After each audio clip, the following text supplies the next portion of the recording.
Que hay gracia y paz a cada uno de ustedes que nos escucha y a todos ustedes aquí presentes una vez más.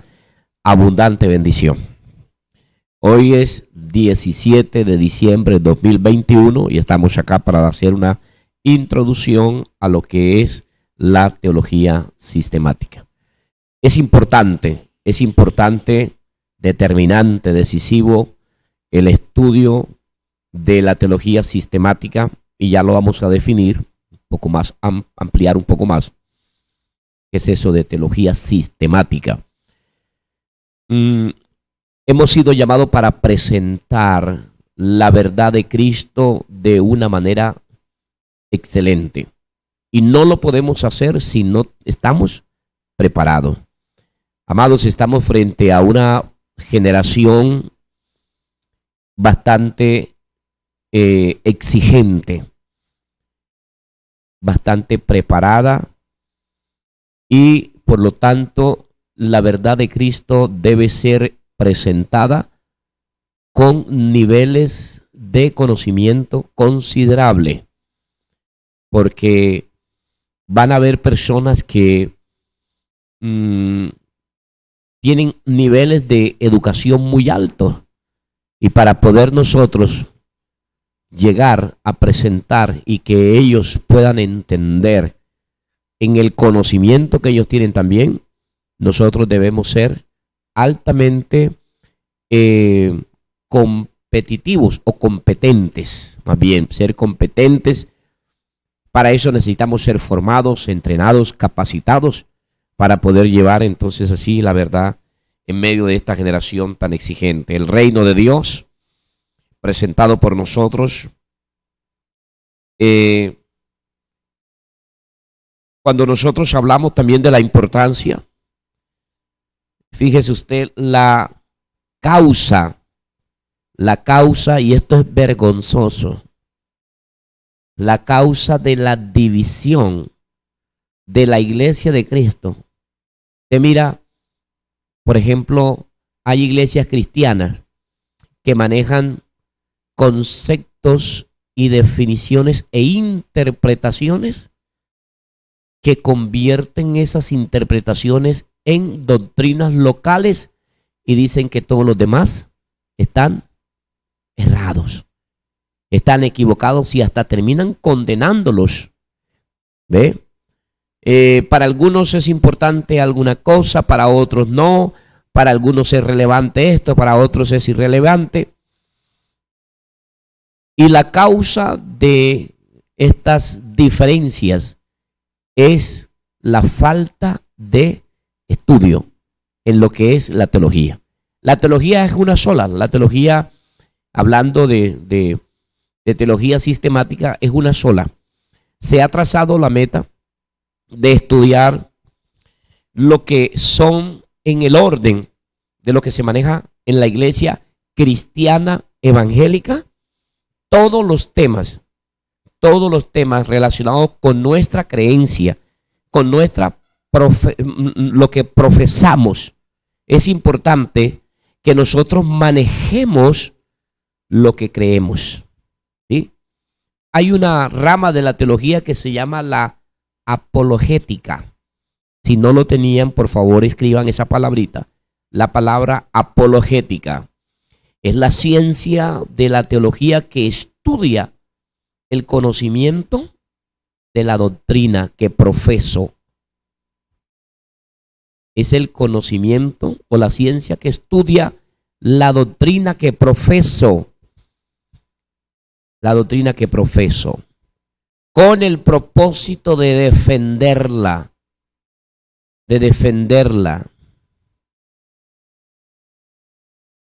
Con el propósito de defenderla. Por ejemplo, y esto que voy a decir lo digo como a título de ejemplo y con mucho respeto. Cada religión maneja una doctrina, y cuando la estudian se le llama apología, y el que lo estudia es un apologético. un apologético. Entonces nosotros, por ejemplo, tenemos apologéticos testigos de Jehová, apologéticos católicos, apologéticos gnósticos, apologéticos adventistas, apologéticos unitarios. Pero, ¿sabe qué es lo más vergonzoso? Que los que menos son apologéticos son los de las iglesias cristianas. La iglesia cristiana dice ser trinitaria, pero vaya usted a preguntar qué es Trinidad y, por favor, susténtelo con 5 versículos sin sacar la Biblia. Hay 6 principios que nosotros en nuestra creencia debemos manejar con fundamento bíblico, histórico y con versículos profundidad bien conocido. Y yo lo que les hablaba ahora, no sé si los hablaba, lo voy a mencionar, son 6. Número 1, nacimiento de Jesús, si estamos hablando de cristología o todo el tema de Jesús. ¿Ve? Hablando del tema de Jesús, hablamos de la obra redentora de Jesús, segundo tema. Y todo lo que voy a decir tiene que ser manejado con profundidad, porque algún día te van a preguntar.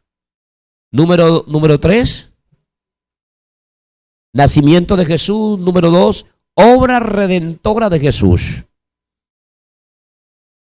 Número 3, muerte sepultura de Jesús.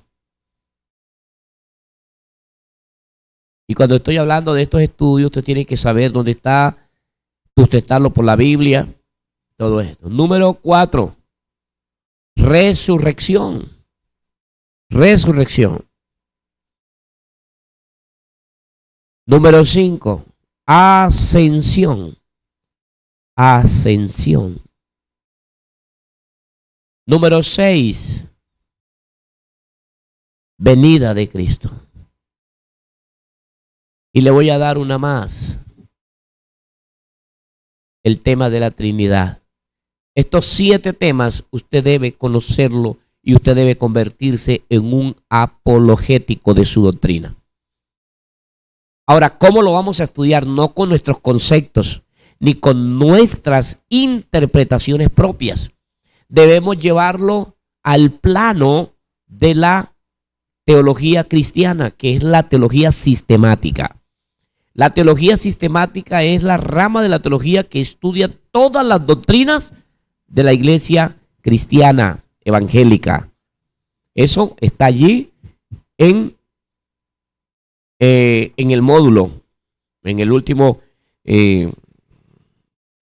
Voy a pararme en el 55.55. Voy a tratar de ir tocando el tema, segundo tema, que es comentario del autor.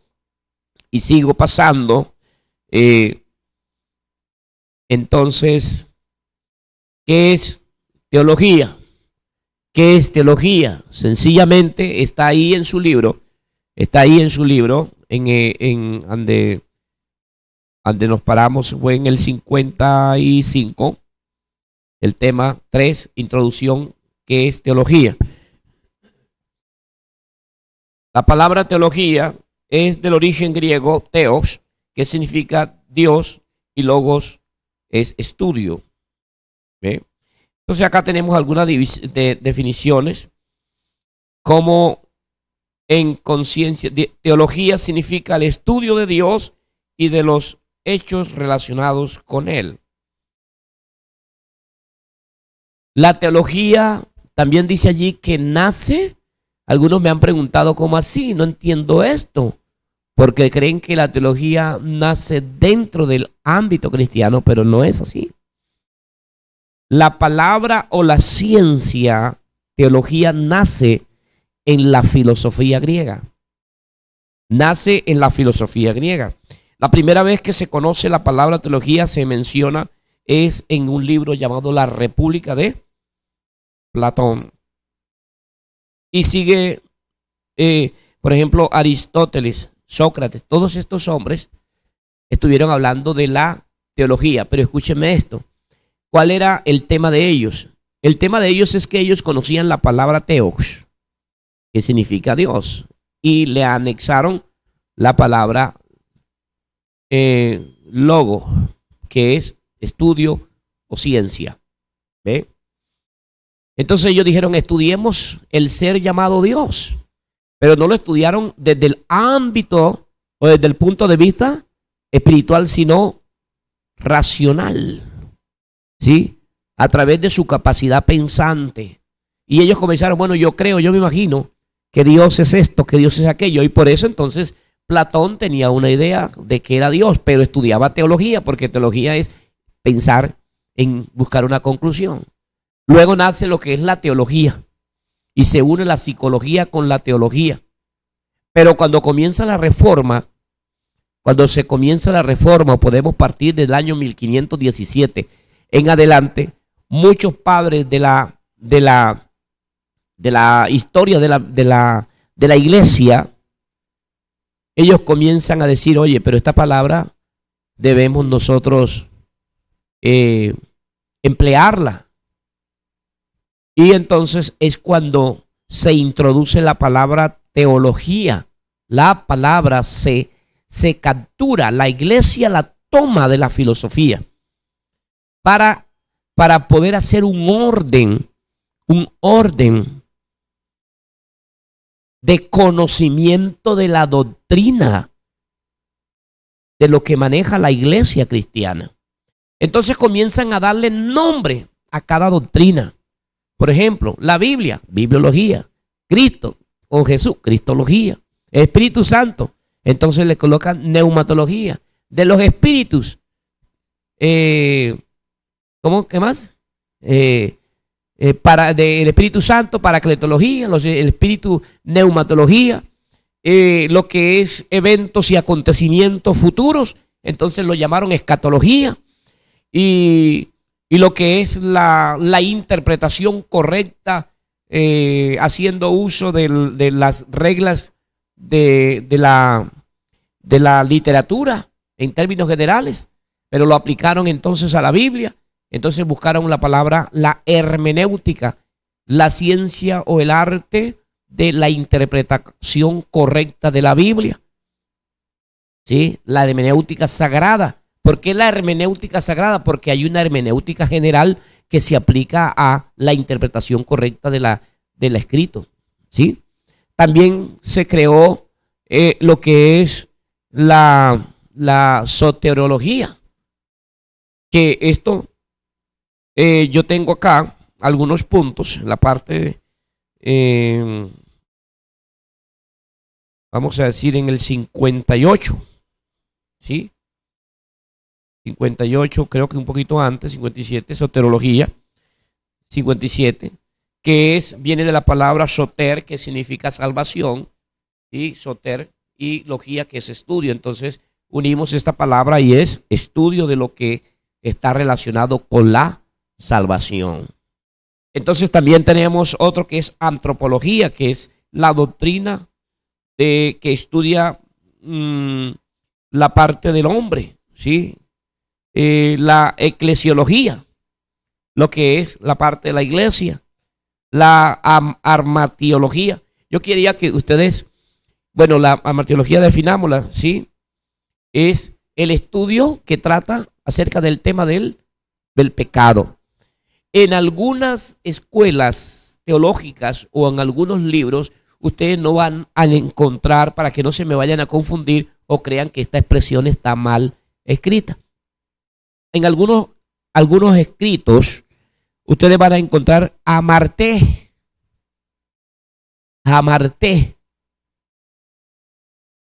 que dan la misma definición de amartí. Entonces no se me vaya a confundir y si vayan a entrar y bueno, pero ¿cuál es la correcta? Yo, David Gil, uso amartí y por eso la tenemos acá. Pero la palabra amarté también es aceptable por causa de algunas escuelas que lo definen de esa manera. Es el estudio de lo que tiene que ver con el pecado. ¿Y qué podemos estudiar del pecado? Su origen, sus consecuencias y todo lo que está relacionado. Por ejemplo, por decir algo, una referencia, la manera que se considera pecado es una acción de tres funciones en el ser humano, que es pensar, hablar y accionar. Pensar, actuar y pensar, hablar y actuar o accionar. Esas son las tres maneras donde funciona lo que es la inclinación de la carne. Por eso hay una equivocación muy grande. La gente cree que el pecado es solamente la acción, pero hay gente que vive en pecado o que mantiene practicando el pecado con el pensamiento y con los deseos de su carne. Por eso es importante que nosotros vayamos todos los días y pidamos perdón al Señor Jesucristo. Amén. Muy bien. Yo estoy aquí dejándoles a ustedes para que me lean este estudio. Quiero volver acá a lo que es la 56 tipos de teología. Esto es importante. Tipos de teología 56, ahí está. Cuando una persona dice yo soy teólogo, yo asumo que estudió 10 años y sigue estudiando y que está analizando todos los tipos de teología que existen. Existen entre 15 a 14, entre 15 y 20 tipos de teología. Yo tengo aquí registrado creo que unas 10, sí, unas 9. Pero acá, por ejemplo, lo que quiero decirles es que cada doctrina o pensamiento maneja una teología, o sea, relacionada con lo que tiene que ver con su doctrina, y ellos lo llaman teología, ¿sí?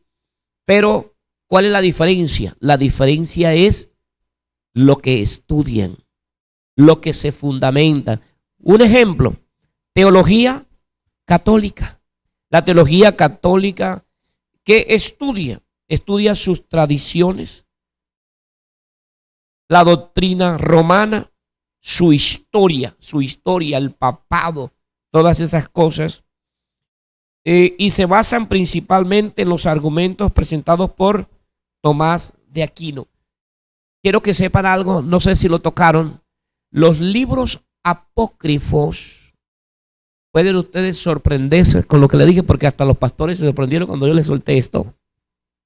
Que los libros apócrifos no son solamente 14 del Antiguo Testamento, porque la Biblia algunos solamente mencionan 7, pero realmente fueron 14. Pero en el Antiguo Testamento, cuando tú pasas y entra el papado, ellos comienzan a escribir evangelios, y esos evangelios se llaman evangelios apócrifos del Nuevo Testamento. Por eso encontramos a este señor Tomás de Aquino. Él, si no estoy mal, creo que fue un papa.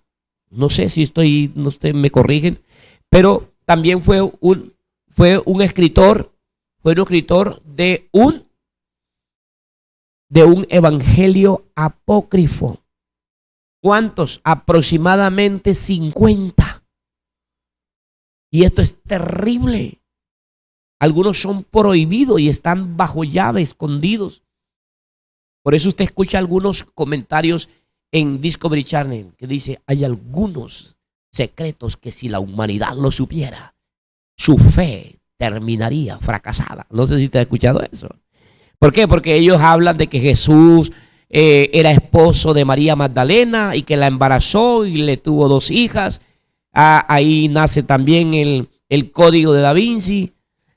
Aparece que María y Marta, la hermana de Lázaro, eran esposas de Jesús y que tuvieron hijos.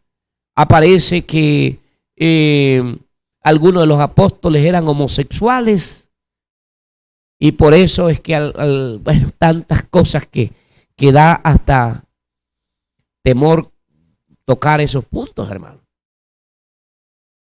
Y fíjese usted que todas estas cosas y algunas más son las que la Iglesia Católica estudia. Por eso ellos estudian algo que se llama la teología católica. Eso es cerrado.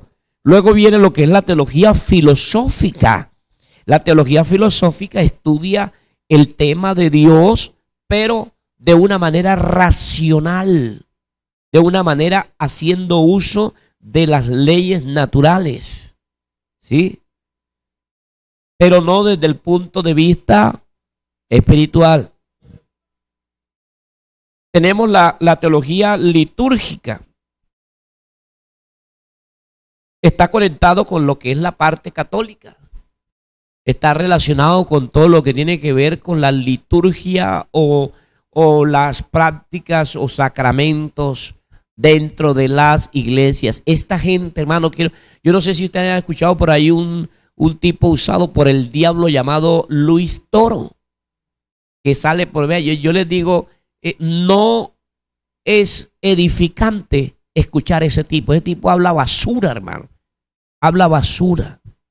¿Por qué? Porque solo se para a hablar con gente que no sabe.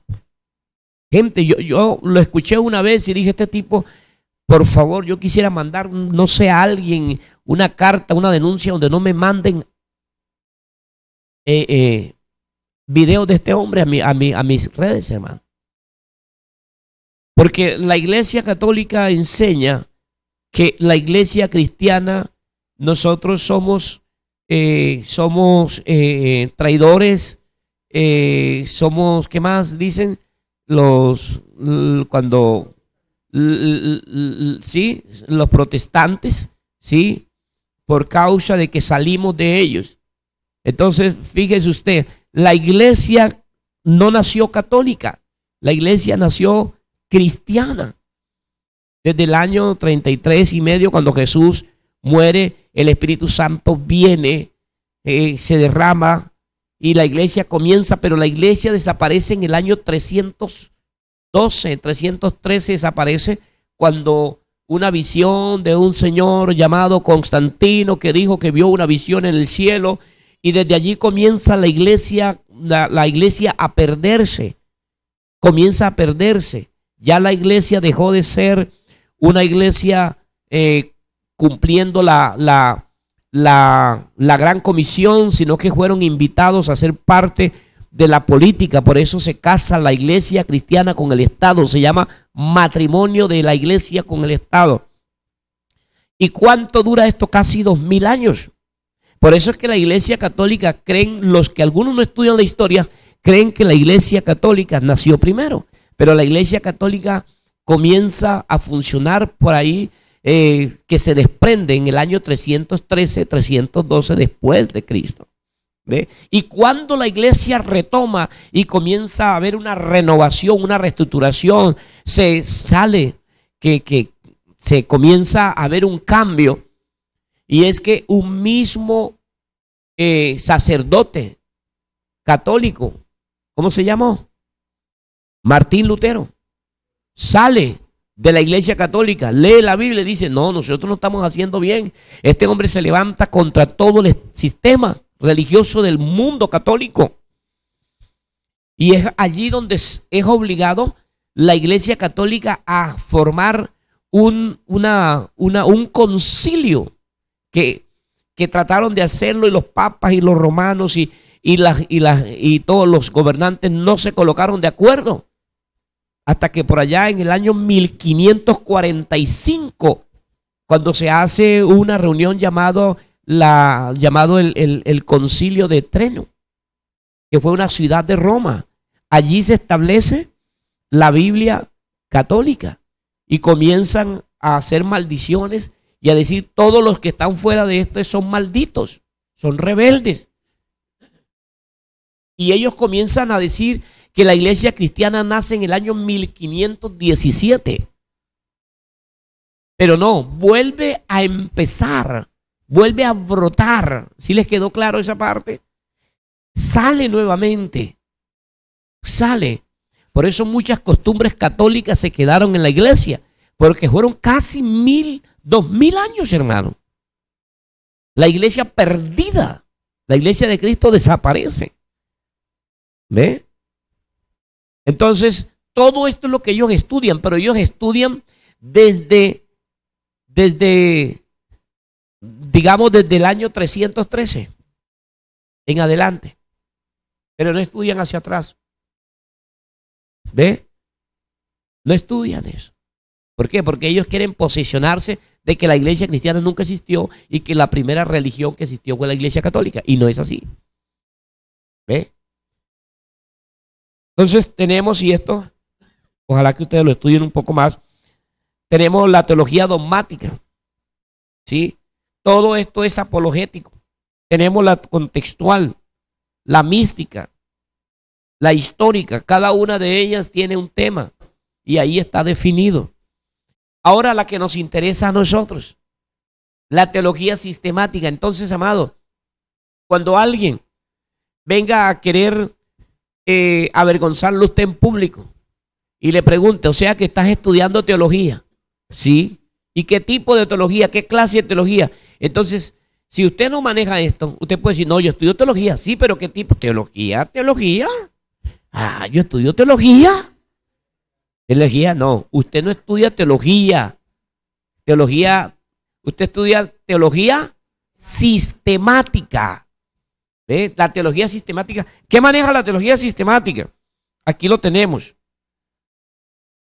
Mire, dice, ahí en teología sistemática, dice, es el estudio de las doctrinas acerca de la Biblia. Y comienza, si ese estudio es suyo, subraya esto que le voy a leer. Su revelación. Mire todo lo que estudia la sistemática. ¿Están ubicados? Inspiración, iluminación e infalibilidad. La doctrina de Dios, la doctrina de la Trinidad, los atributos y los nombres de Dios. La doctrina de Cristo, que debería ser Jesús. Su persona, deidad, humanidad y carácter. La doctrina del Espíritu Santo, su deidad, su persona, obra en la elección, la regeneración, la santificación, los frutos del Espíritu Santo, bautismo, la plenitud del Espíritu Santo, la doctrina acerca del hombre. Entonces, fíjese usted, y finalizamos con el origen de la caída en pecado. Todos esos son los temas que involucra el estudio de la teología sistemática. La teología sistemática. Entonces, ¿qué es la teología sistemática? Es el estudio de la doctrina que profesamos, hermano.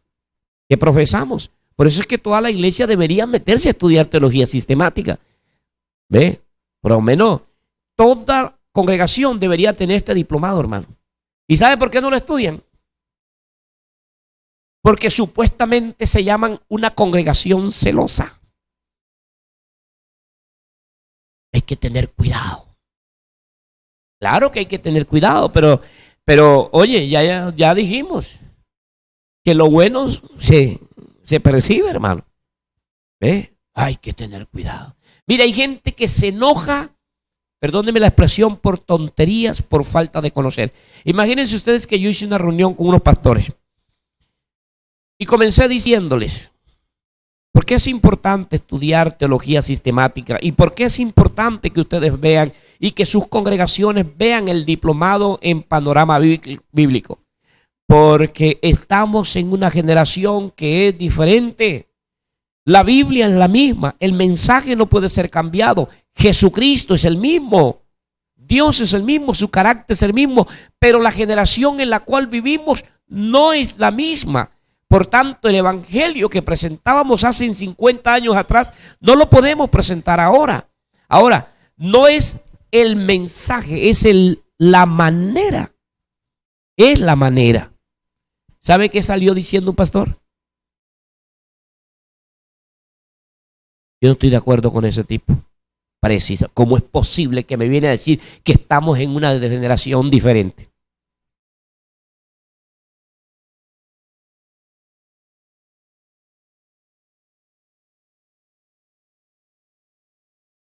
Ujú.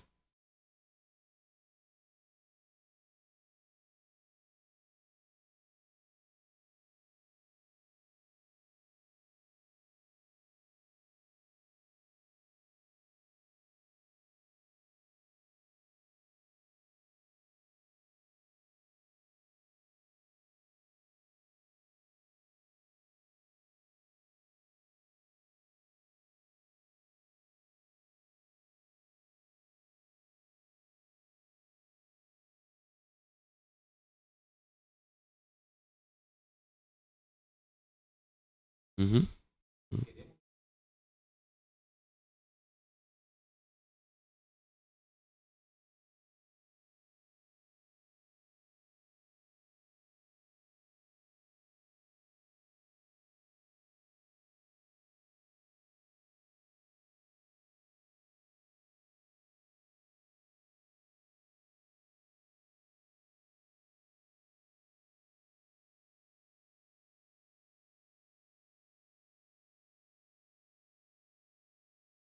Ujú.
Ok, muchas gracias, Pastor Cristian, por su aporte.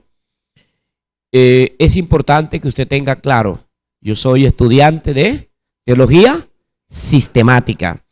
Es importante que usted sepa que eh, así como damos un paso al frente y decir no hago parte del montón, no hago parte de los cristianos promedio, sino que soy parte de la solución, soy parte de los que hacen crecer el reino, entonces yo me voy a meter con esto, me voy a meter con el conocimiento. Ahora, viene algo y es que cuando yo miro, son 14.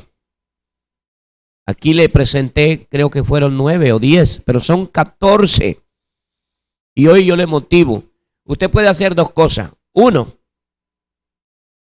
o tomar cada una de ellas y trabajar por estudiar y prepararse por diplomados, porque cada una de ellas es un diplomado, o entra a estudiar lo que es una licenciatura. Entonces, si usted me pregunta a mí, yo le diría, estudie por diplomado, se va a demorar 1 año, 2 años, poquito más, pero usted va a quedar muy preparado. Puede estudiar también licenciatura, claro que sí, pero es que si usted estudia licenciatura, yo le entrego un examen y hablando de escatología, usted va a tener en la escatología, yo tengo un libro de 240 páginas y de esas 240 páginas voy a sacar 30 preguntas. Imagínese usted lo minimizado que queda usted. Pero yo le digo, estudie escatología, que va a estudiar solo escatología 3 meses, y cuando usted termina y yo le entrego el libro, usted puede decir, yo voy a perfeccionarme como un escatólogo. Y yo le puedo suministrar todos los libros que necesite de escatología. ¿Ve? Si usted me dice, a mí me gusta lo que es el tema de la tema de la, dijimos, de armateología, la doctrina del pecado, o la soterología, o cristología, como dijeron ahorita algunos, o la neumatología, entonces hacemos un diplomado. ¿Ve? Un diplomado. Y usted se va a ir preparando día a día. Los que les gusta predicar, los que saben que Dios los ha llamado para un ministerio de grandeza, un ministerio de naciones, deben tener como fundamento, diría, indispensable, hermenéutica y homilética. La hermenéutica y la homilética. La hermenéutica, el arte de la interpretación correcta, y la homilética, el arte de predicar con ética, correctamente, de cómo vestirme hasta cómo tomarme un vaso con agua en la plataforma, cómo secarme el sudor, porque es que a veces somos predicadores barriales, o sea, de barrio, pero otras veces somos predicadores de naciones, donde vamos a estar frente a hombres que son ilustres en el mundo. Entonces, tenemos que estar a la altura de la exigencia, ¿ve? O sea, es un desafío grande. Cuando a mí me llaman y me dicen, profeta, tenemos una convención de pastores. ¿Y qué con eso? Lo queremos invitar para que usted sea el conferencista por 3 días. ¿Y cómo es el asunto? ¿A quién voy a ministrar? A 120 pastores. ¿En serio? Yo quisiera que tú pensaras un momento. Mira, ¿quieres que te diga algo?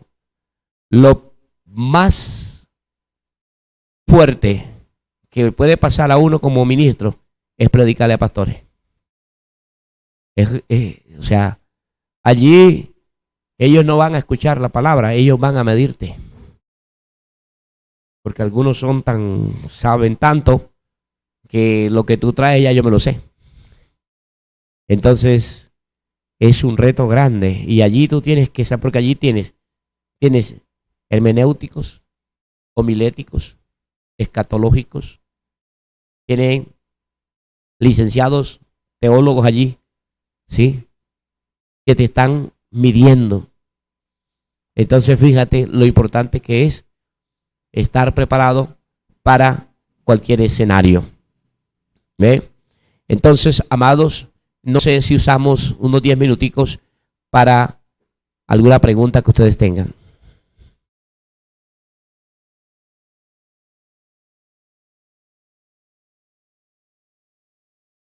Si tienen alguna pregunta del estudio, si no hay problema, que nos devolvamos allí a bibliología. ¿Tienen alguna pregunta? Vamos a estar analizando. Y si no alcanzamos hoy, pues yo la respondo por el grupo. Se puede tomar el grupo y decir, bueno, profeta, tengo esta pregunta, esto, y yo le voy a responder, tanto para usted como para todos. De antemano quiero agradecerle y felicitarles por hacer buen uso del grupo. Señor.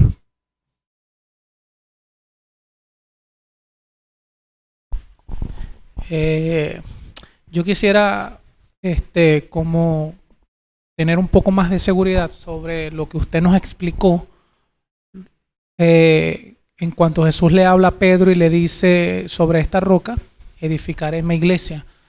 Quisiera entender que cuando Jesús le dice a Pedro eso, no le está diciendo ni siquiera sobre esta roca, o sea, no se está refiriendo a él, sino específicamente a la revelación.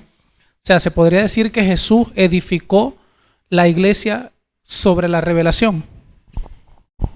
Ahora, fíjese usted, cuando nosotros estudiamos lo que es hermenéutica, se maneja algo que es texto y contexto, ¿sí? El contexto de un texto es la fuente o el tema principal de lo que se está tratando. Y aquí se está tratando un tema y vamos a ponerle nombre a lo que es puntualmente vamos a ser objetivos, ¿sí? Vamos a ser objetivos aquí. La revelación es amplia, ¿sí? Dios me dio una revelación acerca de esto. Dios me dio una revelación acerca de esto.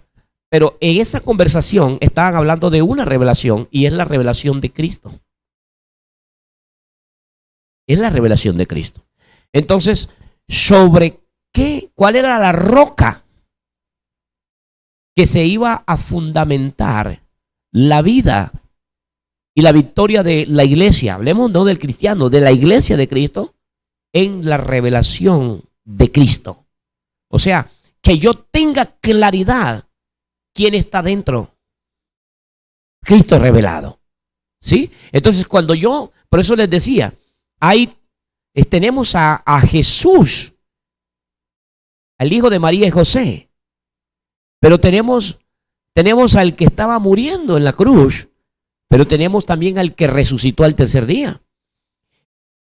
Y ese era el que Jesús de María y José le estaba diciendo a ellos: el día que ustedes tengan claro quién es el que resucita, entonces las puertas del Hades no prevalecerán contra la iglesia y todos ustedes caminarán en victoria cuando tengan la revelación de Cristo. ¿Quedó claro? La roca es la revelación de Cristo. Saber quién es Cristo en toda su esencia. Lo poco que la Biblia me revela de Cristo, voy a tener que agarrarlo. Voy a tener que agarrarlo. ¿Ve? Y aparte de eso, voy a orar al Espíritu Santo para que Él me amplíe un poco más quién es Cristo. ¿Hay alguna pregunta más? Profeta, yo quería preguntar acerca de la soteriología. Me llama mucho la atención acerca de la salvación y quería saber si eso también estudia o tiene relación con el destino del hombre luego de fallecer, o sea, luego de partir de este mundo. Claro que sí. Todo lo que esté conectado con la salvación. Todo lo que esté conectado. De hecho, hay un tema que yo le voy a mandar. Pastor, me acuerdo yo. Por favor, a mi privado me dice, usted quedó a mandarnos algo. Tengo un tema con respecto a lo que es, digámoslo así, teológicamente, hablando teológicamente, ¿cuáles son los principios para ser salvo? ¿Sí? Entonces, eso es lo que estudia la soteriología. ¿Sí? Entonces, por ejemplo, Juan Weisler, que era uno de los padres de la iglesia, él tenía una postura con respecto a la salvación. ¿Sí? Entonces, Juan Calvino tenía otra. Entonces, el señor Martín Lutero tenía otra. ¿Sí? Entonces, vamos a unir y vamos a bíblicamente y teológicamente a buscar cuál es. Entonces, ellos le colocaron un nombre a cada una de estas. El estudio que les voy a mandar, un poco más amplio. Pero sí, la soteriología tiene que ver con todo lo que está relacionado con lo que tiene que hacer el hombre o lo que debe tener en cuenta el hombre como regla divina para alcanzar la salvación. De eso se trata y es amplio. No crean ustedes que es una cosa así que leímos 2 capítulos. ¿Qué más? ¿Qué otra pregunta tienen por ahí? De pronto escribieron alguna preguntita, la anotaron por ahí. Ya los agarré con su hora.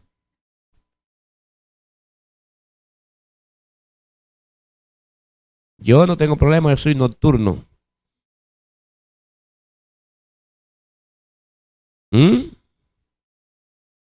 Podemos ampliar, a profundizar un poquito más algunos temas. Pero si ustedes ven que, porque yo sé que está un poco tarde, algunos están cansaditos, ve, pero pueden hacérmelas y vamos avanzando por el grupo WhatsApp. De pronto dice, pero yo tenía uno y se me olvidó y lo tiene anotado tal vez por ahí, no se acuerda, ¿verdad? Pero hagan todas las preguntas que quieran y yo, con la ayuda del Señor, si no sé, la voy a investigar y con gusto les voy a responder. Y si no, me apoyo en otros hombres de Dios que también nos van a ayudar, pero su respuesta va a venir. Amén. Ok. ¿No hay preguntas? ¿O hacemos uso del grupo? Bueno, si no es más, entonces ha sido un gozo, un placer. Les bendigo y sigan adelante siendo inspirados para adquirir más conocimiento, y el conocimiento nos lleva a la revelación de Cristo. Amén.